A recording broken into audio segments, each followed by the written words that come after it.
हाथों में एक पुराना सा झोला लिए डीएम अनन्या शर्मा बिना किसी सुरक्षा और बिना किसी तामझाम के शहर के सबसे बड़े सरकारी अस्पताल की ओपीडी में लाइन में खड़ी थी।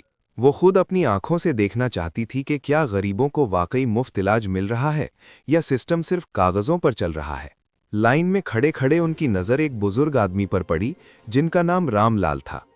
रामलाल अपनी बीमार पोती को गोद में लिए रो रहा था और काउंटर पर बैठे क्लर्क से मिन्नतें कर रहा था। उसके चेहरे पर लाचारी थी, लेकिन आंखों में पोती को बचाने की एक आखिरी उम्मीद। अनन्या ने पास जाकर धीरे से पूछा, काका क्या हुआ, डॉक्टर ने देखा? रामलाल ने रोते हुए कहा, बेटी 3 घंटे से लाइन में हूं, पर ये कह रहे हैं कि बिना पैसे दिए पर्चा नहीं बनेगा। अनन्या की भौहें तन गई। वो क्लर्क के पास गई और बोली, भैया ये सरकारी अस्पताल है, यहां तो इलाज मुफ्त होना चाहिए ना। क्लर्क ने गुस्से में अनन्या को देखा और बोला, नेता मत बन, चुपचाप लाइन में लग वरना बाहर निकल। अनन्या ने कुछ नहीं कहा, बस शांत रहकर सिस्टम की इस गंदगी को महसूस करने लगी। भ्रष्ट अफसर का प्रवेश। तभी वहां अस्पताल का मुख्य चिकित्सा अधिकारी सीएमओ डॉक्टर खुराना अपने 2 बाउंसरों के साथ निकला।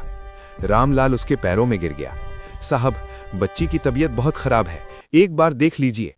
डॉक्टर खुराना ने नफरत से रामलाल का हाथ झटक दिया और अपनी मूंछों पर ताव देते हुए कहा, यह कोई धर्मशाला नहीं है, पैसा है तो प्राइवेट में जाओ वरना रास्ता साफ करो। गार्ड, इसका ये कचरा यहां से बाहर फेंको। गार्ड ने तुरंत रामलाल का झोला उठाकर कूड़ेदान में फेंक दिया, जिसमें बच्ची की दवाइयां और कुछ जमा किए हुए पैसे थे।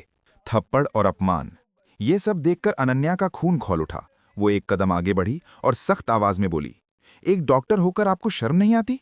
किसी गरीब की लाचारी का मजाक उड़ाते हुए आपको डर नहीं लगता? डॉक्टर खुराना ने अनन्या को ऊपर से नीचे तक घूरा और हंसते हुए बोला, ओह तो देखो जरा, आज समाज सेविका कौन आई है। अरे मैडम, तुम कौन हो, इसके रिश्तेदार हो? ज्यादा नेतागिरी मत झाड़ो वरना यहीं से जेल भिजवा दूंगा।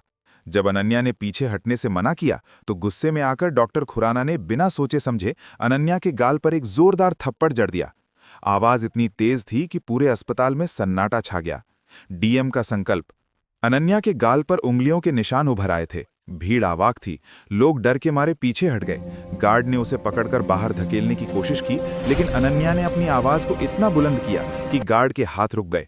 उसने शांत होकर कहा, बस एक फोन करने दो, उसके बाद जो करना है कर लेना।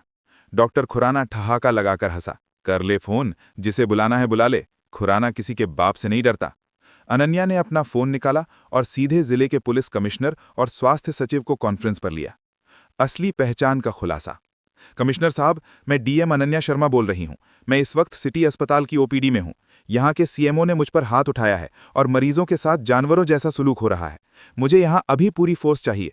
ये सुनते ही डॉक्टर खुराना के हाथ से फाइल गिर गई। उसके चेहरे का रंग सफेद पड़ गया और उसे काटो तो खून नहीं। 5 मिनट के अंदर अस्पताल के बाहर सायरन की गूंज सुनाई देने लगी। पुलिस की गाड़ियां रुकीं और खुद कमिश्नर दौड़ते हुए अंदर आए और अनन्या को सैल्यूट किया। मैडम, हमें बहुत शर्मिंदगी है। अनन्या ने कड़क आवाज में आदेश दिया, डॉक्टर खुराना और इन गार्ड्स को अभी गिरफ्तार कीजिए। इन पर भ्रष्टाचार, बदतमीजी और एक महिला पर हमला करने का केस दर्ज हो। और हाँ, रामलाल काका की पोती का इलाज शहर के सबसे महंगे अस्पताल में होगा, जिसका सारा खर्चा डॉक्टर खुराना की संपत्ति से वसूला जाएगा। डॉक्टर खुराना अब अनन्या के पैरों में गिरकर गिड़गिड़ा रहा था। मैडम, मुझे माफ कर दीजिए, मेरे बच्चों का सोचिए।